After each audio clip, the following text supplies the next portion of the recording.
सोलापूर घारी शिवारातील फटाक्याच्या कारखान्यात स्फोट, जीवितहानी नाही, 40 लाखांचे नुकसान।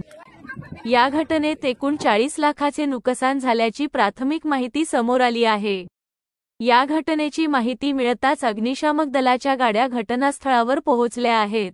आग विझविण्याचे काम वेगानं सुरू असून पोलीसही घटनास्थळी दाखल झाले आहे।